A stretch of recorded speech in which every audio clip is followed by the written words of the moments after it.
ذرا تصور کریں، کیا یہ ممکن ہے کہ ایک پوری قوم اور ایک پورے ملک کا خاکہ، میرا مطلب ہے کسی نقشے پر لکیریں کھینچنے سے نہیں بلکہ محض خیالات کی سائنس کے طور پر تیار کیا گیا ہو، اور کیا آپ یقین کریں گے کہ اس ملک کے نام کا ایک حرف دراصل آج کے جدید ایران کی نمائندگی کے لیے سوچا گیا تھا؟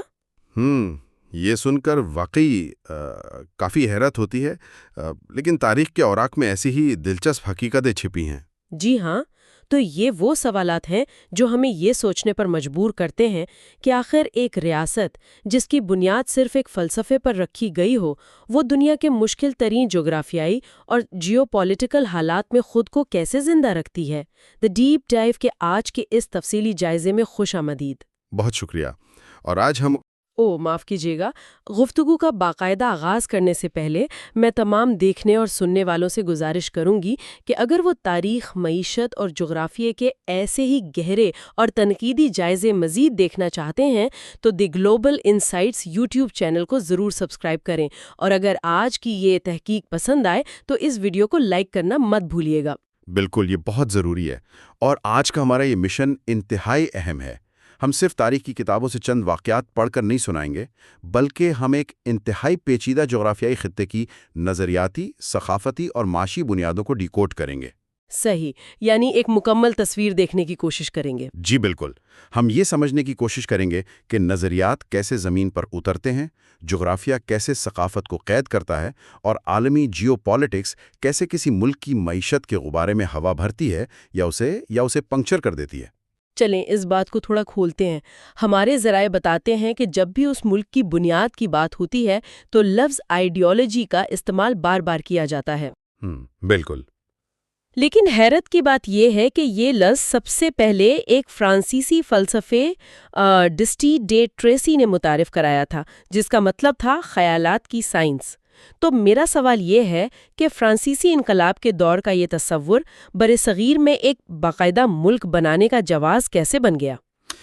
یہ تاریخ کا ایک بہت ہی دلچسپ ارتقائی عمل ہے۔ جب ہم برصغیر کی سیاسی بساط کو دیکھتے ہیں تو پتہ چلتا ہے کہ خیالات کی یہ سائنس ایک ٹھوس سیاسی حقیقت میں بدل رہی تھی۔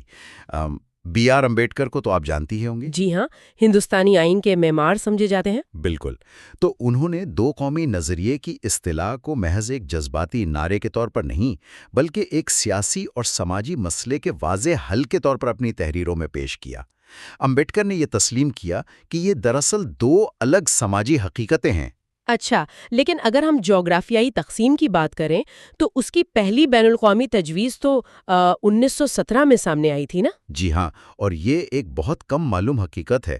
1917 کا سال یعنی پہلی جنگ عظیم کا دور، یعنی قرارداد لاہور سے کئی دہائیاں پہلے وہاں کس نے یہ تجویز دی تھی؟ یہ وہ وقت تھا جب دنیا کی بڑی سلطنتیں ٹوٹ رہی تھیں۔ 1917 میں اسٹاک ہوم میں ایک عالمی کانگریس ہو رہی تھی۔ اب چونکہ اسٹاک ہوم ایک غیر جانبدار جگہ تھی نا، تو وہاں خیری برادران یعنی عبدالستار خیری اور جبار خیری، انہوں نے باقاعدہ طور پر ایک الگ مسلم جغرافیائی خطے کا تصور بین الاقوامی سطح پر پیش کیا۔ ارے واہ، یعنی بین الاقوامی سطح پر پہلی بار باقاعدہ نقشہ پیش کیا گیا؟ جی، انہوں نے دنیا کو یہ بتانے کی کوشش کی کہ بر صغیر کا مسئلہ صرف حقوق کا نہیں ہے بلکہ زمین کی باقاعدہ تقسیم کا ہے۔ اور پھر وہ مرحلہ آتا ہے جہاں اس زمین کو ایک نام دیا گیا۔ ہمارے پاس جو نوٹس ہیں ان کے مطابق 1933 کے ایک پیمفلٹ ناؤ اور نیور، اس میں لفظ پاکستان تخلیق کیا گیا۔ بالکل، چودھری رحمت علی والا پیمفلٹ۔ ہاں، لیکن یہاں ایک ایسی تفصیل ہے جو واقعی حیران کن ہے۔ اس نام کے اندر جو حرف آئی ہے وہ دراصل ایران کی نمائندگی کرتا تھا۔ میرا مطلب ہے، اس کا کیا مطلب تھا؟ کیا وہ واقعی ایران کو اس ریاست کا حصہ بنانا چاہتے تھے؟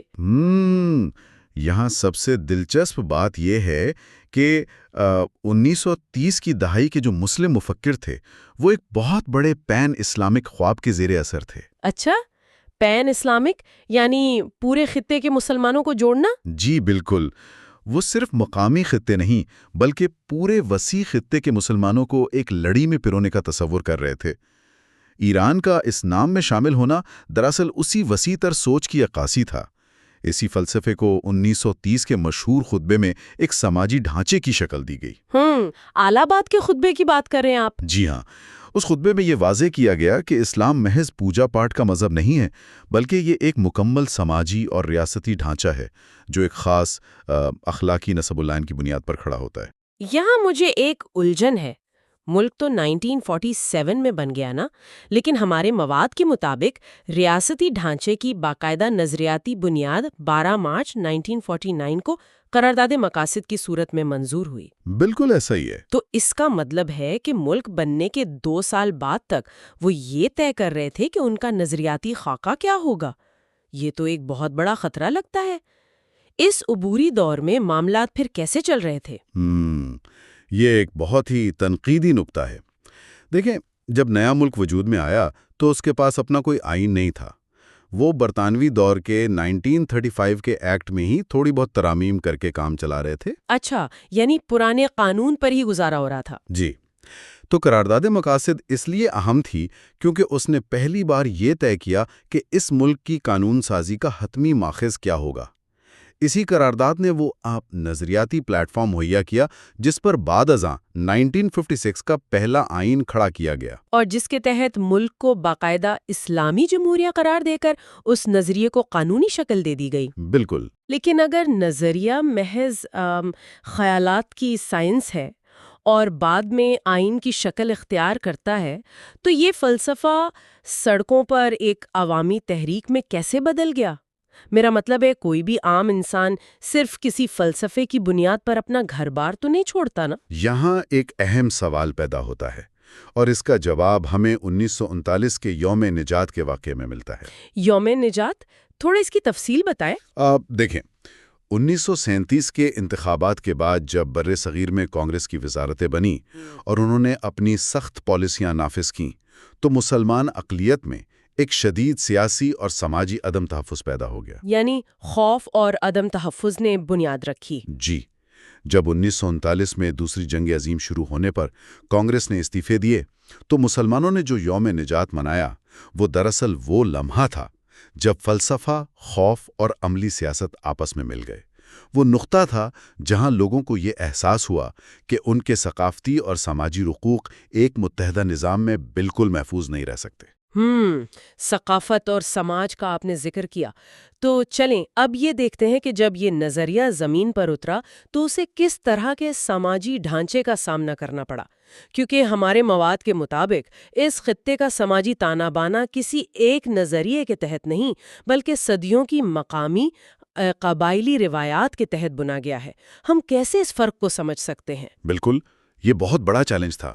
جب ریاست بنتی ہے تو وہ چاہتی ہے کہ ایک مرکزی قانون نافذ ہو، لیکن یہاں اسے انتہائی مضبوط متوازی سماجی نظاموں کا سامنا تھا۔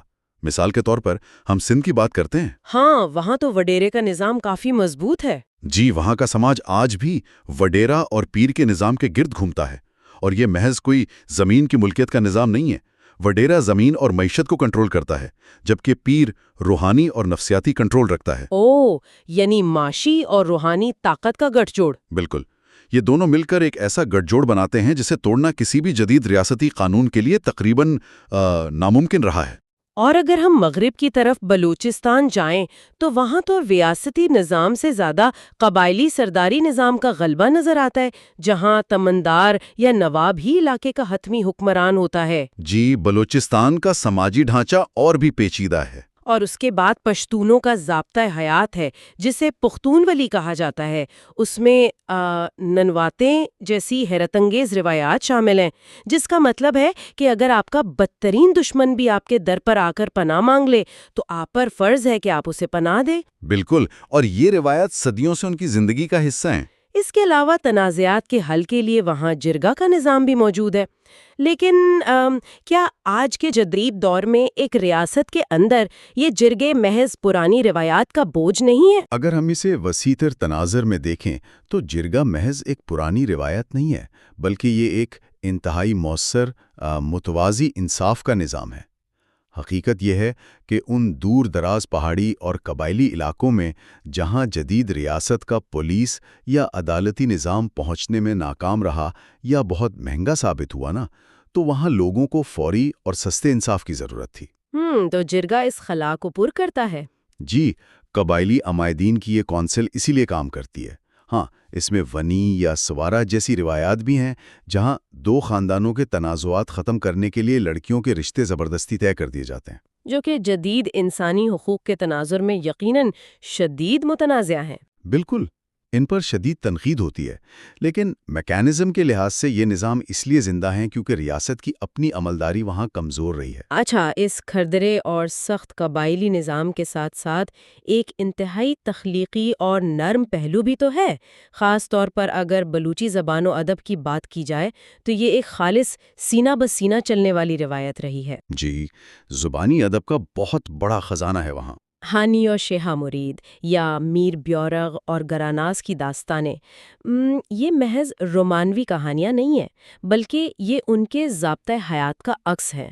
درست فرمایا، اور قیام کے بعد اس ثقافتی وراثت کو باقاعدہ ادارہ جاتی شکل دینے کی کوشش کی گئی۔ 1951 میں باقاعدہ بلوچی دیوان تشکیل دیا گیا اور پھر 1959 میں بلوچی اکیڈمی کا قیام عمل میں آیا۔ یعنی ریاست نے اس زبانی ادب کو محفوظ کرنے کی کوشش کی؟ بالکل، ان اداروں نے اس زبانی ادب کو جو پہاڑوں اور صحراؤں میں صرف گونجتا تھا، کاغذ پر محفوظ کرنے کا ایک باقاعدہ میکانزم تیار کیا۔ اور صرف زبانی ادب ہی نہیں نا، اگر ہم خطاطی اور مصوری کو دیکھیں تو صادقین اور گلجی جیسے نام سامنے آتے ہیں۔ گلجی کا کام تو واقعی لاجواب ہے۔ جی ہاں، گلجی کی تجریدی مصوری یا جسے ہم ایبسٹریکٹ پینٹنگ کہتے ہیں اور صادقین کی خطاطی نے دراصل جدید آرٹ اور اسلامی روایات کو آپس میں ملا کر ایک نئی شناخت تخلیق کی۔ اصل میں یہ مصوری دراصل اس قوم کی اپنی شناخت کی کشمکش کو بھی ظاہر کرتی ہے کہ کس طرح اپنے قدیم مشرقی جڑوں کو اس جدید مغربی دنیا کے ساتھ ہام ہام کیا جائے۔ لیکن یہ تمام سماجی نظام، یہ قبائل، یہ روایات، یہ ایسے ہی کیوں بنی؟ اس کا جواب ہمیں اس خطے کے جغرافیے میں ملتا ہے۔ جب میں نے نوٹس کو دیکھا تو مجھے احساس ہوا کہ جغرافیہ صرف نقشے کا نام نہیں، بلکہ یہ ایک ایسی جیل ہے جو انسانوں کے طرز زندگی کو باقاعدہ قید کر دیتی ہے۔ اس میں تو کوئی شک نہیں، جغرافیہ سب کچھ طے کرتا ہے۔ مثال کے طور پر شمال میں قراقرم کا وسیع پہاڑی سلسلہ ہے۔ کیا آپ جانتے ہیں کہ یہ صرف پہاڑ نہیں ہے؟ دراصل یہ پہاڑ وسطی ایشیا کی جانب سے آنے والی انتہائی جما دینے والی سرد ہواؤں کے خلاف ایک دیوہیکل تھرمل بلینکٹ یا ڈھال کا کام کرتے ہیں۔ یعنی اگر یہ پہاڑ نہ ہوتے تو یہ پورا خطہ شاید برف کا ایک صحرا بن چکا ہوتا، اور جو بارشوں کا دار و مدار ہے وہ بھی جولائی کے مہینے کی مونسون ہواؤں پر ہے۔ جغرافیے کے اس جبر کو سمجھنے کے لیے ساحلی پٹی سے بہتر کوئی مثال نہیں ہے۔ ذرا جنوب کی طرف گوادر، پسنی اور ماڑا اور جیوانی کو دیکھو۔ جی، وہ تو بالکل سمندر کے کنارے ہیں۔ بالکل، یہ وہ علاقے ہیں جن کے قدموں میں سمندر بچھا ہے جو انہیں پوری دنیا سے جوڑتا ہے۔ لیکن یہ کیسا جغرافیائی تضاد ہے کہ سمندر کے کنارے بیٹھے ان شہروں کا سب سے بڑا بحران پینے کا میٹھا پانی ہے۔ وہاں پانی بمشکل ملتا ہے۔ یہ تو واقعی ایک عجیب تضاد ہے، پانی کے پاس ہو کر بھی پیاسے، اور جو لوگ کوسٹل ہائی وے پر سفر کرتے ہیں وہ اس ساحل کی سختی کو خود محسوس کر سکتے ہیں۔ بالکل، کوسٹل ہائی وے کا سفر کافی کٹھن ہوتا ہے۔ وہاں سمندری ہواؤں یعنی سی بریز اور زمینی ہواؤں کے مسلسل ٹکراؤ کی وجہ سے موسم اتنا شدید ہوتا ہے کہ وہ سڑکوں اور گاڑیوں تک کو متاثر کرتا ہے۔ جی، زنگ لگنے کا عمل وہاں بہت تیز ہوتا ہے۔ ویسے ساحل کی بات ہو رہی ہے تو ایک اہم جغرافیائی اور معاشی پیش رفت یہ بھی ہے کہ 2015 میں اس ملک کی میری ٹائم باؤنڈری کو 350 ناٹیکل مائلز تک بڑھا دیا گیا تھا۔ یہ ایک بہت بڑی کامیابی تھی۔ بالکل، یعنی سمندر کے اندر ایک بہت بڑے رقبے کے وسائل پر ان کا قانونی حق بین الاقوامی سطح پر تسلیم کر لیا گیا۔ اب ساحل سے نکل کر ذرا دوسری انتہا یعنی شمال مغربی سرحد پر چلتے ہیں۔ وہاں جغرافیے کا ایک اور شاہکار موجود ہے، افغانستان کا واخان کوریڈور۔ یہ ایک انتہائی تنگ پہاڑی پٹی ہے جو اس خطے کو براہ راست تاجکستان سے الگ کرتی ہے۔ واخان کوریڈور؟ تو کیا یہ قدرتی سرحد ہے؟ اصل میں یہ پٹی قدرتی نہیں ہے، بلکہ دو عظیم سلطنتوں یعنی برطانوی سلطنت اور روسی سلطنت کے درمیان ایک بفر زون کے طور پر نقشے پر کھینچی گئی تھی تاکہ دونوں سلطنتوں کی سرحدیں آپس میں نہ ٹکرائیں۔ تو اس کا مطلب ہے کہ یہی جغرافیہ ہے جو پڑوسی ممالک کے ساتھ آپ کے تعلقات کا فیصلہ کرتا ہے، اور میرا خیال ہے یہیں سے ہم خالص جیو پالیٹکس کی دنیا میں قدم رکھتے ہیں۔ بالکل، جغرافیہ ہی وہ بنیاد ہے جس پر خارجہ پالیسی کی عمارت کھڑی ہوتی ہے۔ ملٹری اسٹیبلشمنٹ کی طرف سے جو اسٹریٹجک سوچ پروان چڑھی نا، اس میں جنرل مرزا اسلم بیگ کا دیا گیا اسٹریٹجک ڈیپتھ کا نظریہ بہت زیر بحث رہا ہے۔ اسٹریٹجک ڈیپتھ، اس کا بنیادی تصور کیا تھا؟ اس کا بنیادی تصور یہ تھا کہ اگر مشرقی سرحد پر کوئی بڑا حملہ ہو جائے تو فوج کے پاس پیچھے ہٹنے اور خود کو دوبارہ منظم کرنے کے لیے افغانستان کی سرزمین ایک گہرائی کے طور پر موجود ہونی چاہیے۔ یہ تو بالکل شطرنج کے کھیل جیسا ہے، جیسے ایک کھلاڑی اپنے بادشاہ کو بچانے کے لیے بورڈ کی آخری قطار خالی رکھتا ہے تاکہ حملے کی صورت میں وہ پیچھے ہٹ سکے۔ جی بالکل، ویسی ہی حکمت عملی ہے۔ اس ساری عسکری اور خارجہ حکمت عملی کو سمجھنے کے لیے ہمارے ذرائع نے احمد رشید کی مشہور کتاب طالبان اور شجاع نواز کی کراسڈ سورڈز کا حوالہ دیا ہے۔ ان کتابوں سے یہ صاف ظاہر ہوتا ہے کہ فوج کے اندرونی فیصلے کس طرح براہ راست ملکی اور علاقائی خارجہ پالیسی کو تشکیل دیتے رہے ہیں۔ اور اس پوری جیو پولیٹیکل شطرنج کا سب سے بڑا مہرہ امریکہ کے ساتھ تعلقات رہے ہیں۔ یہ تعلقات کسی نظریے پر نہیں بلکہ خالصتاً ضروریات کی بنیاد پر چلتے آئے ہیں۔ بالکل، یعنی جب ضرورت پڑی تو دوست، ورنہ۔ بالکل۔ دیکھیں نا، 1970s کی دہائی میں جب اس ملک نے اپنا ایٹمی پروگرام شروع کیا تو امریکہ نے شدت رد عمل دکھایا، اور بات یہاں تک بگڑ گئی کہ 1977 میں ہر قسم کی امریکی امداد پر پابندی لگا دی گئی۔ لیکن پھر ایک ایسا واقعہ ہوتا ہے جو راتوں رات اس خطے کی تقدیر بدل دیتا ہے۔ 1979 میں سوویت یونین افغانستان میں اپنی فوجیں داخل کر دیتا ہے، اور جیو پولیٹکس کی پوری بساط پلٹ جاتی ہے۔ اب امریکہ کو سوویت پیش قدمی روکنے کے لیے ایک فرنٹ لائن ریاست کی اشد ضرورت تھی۔ تو پابندیاں ختم ہو گئیں۔ فوراً، چنانچہ وہ پابندیاں جو کل تک ناقابل تسخیر لگ رہی تھیں، فوراً ختم کر دی گئیں۔ امداد کے دروازے کھول دیے گئے اور یہ خطہ پوری سرد جنگ کا مرکز بن گیا۔ تو یہ جیو پولیٹیکل شطرنج صرف فوجیوں کو ادھر ادھر کرنے کا نام تو نہیں تھا، بلکہ اس میں اربوں ڈالرز کا کھیل بھی شامل تھا۔ اور میرا خیال ہے یہیں سے اس کہانی کا سب سے ہنگامہ خیز حصہ شروع ہوتا ہے، یعنی اس ملک کی معیشت۔ جی، معیشت کا سفر تو واقعی کسی رولر کوسٹر سے کم نہیں رہا۔ بالکل، شروع سے دیکھتے ہیں۔ 1 جولائی 1948 کو اسٹیٹ بینک کا افتتاح ہوتا ہے۔ ریاست اپنی معاشی آزادی کا اعلان کرتی ہے، لیکن اگر ہم گراؤنڈ پر حقیقت دیکھیں تو کیا تھی؟ 1951 کی مردم شماری کے اعداد و شمار واقعی ہوش اڑا دینے والے ہیں۔ وہ کیسے؟ اس وقت شرح خواندگی بمشکل 16.4% تھی، اور مشرقی حصہ یعنی جو اب الگ ہو چکا ہے، وہاں آبادی کا دباؤ اس قدر تھا کہ کثافت 777 افراد فی مربع میل تھی۔ وسائل انتہائی کم تھے اور چیلنجز پہاڑ جیسے۔ بالکل۔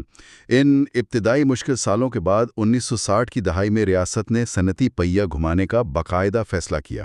1959 میں ایک انتہائی اہم معاشی میکانزم متعارف کرایا گیا جسے بونس واؤچر اسکیم کہتے ہیں۔ تو یہ بونس واؤچر اسکیم کیا تھی؟ ذرا آسان الفاظ میں سمجھائیں۔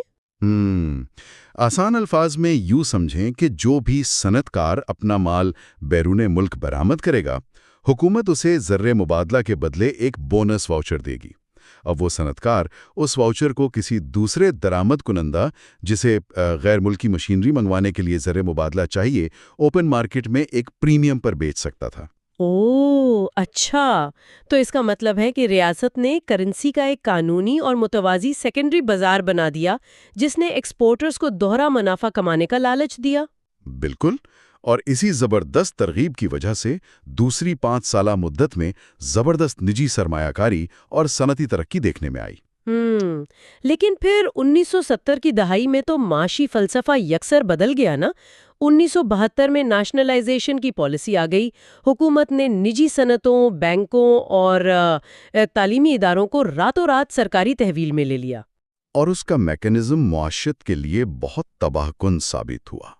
دیکھیں، جب ریاست نجی ملکیت کو محفوظ نہ سمجھے تو سرمایہ دار خوفزدہ ہو جاتا ہے۔ نتیجہ یہ نکلا کہ پرائیویٹ سرمایہ تیزی سے ملک سے باہر جانے لگا، جسے ہم معاشی اصطلاح میں کیپٹل فلائٹ کہتے ہیں۔ ہاں، کیپٹل فلائٹ۔ حالانکہ اس دور کا ایک بڑا کارنامہ ضرور تھا کہ سوویت یونین کی مالی اور تکنیکی مدد سے کراچی میں سٹیل مل لگائی گئی، لیکن مجموعی طور پر نجی شعبے کا جو اعتماد تھا وہ مکمل طور پر ٹوٹ گیا۔ جی، اور پھر 80 کی دہائی آتی ہے۔ یہ دور سماجی اور معاشی دونوں لحاظ سے تبدیلیوں کا دور تھا۔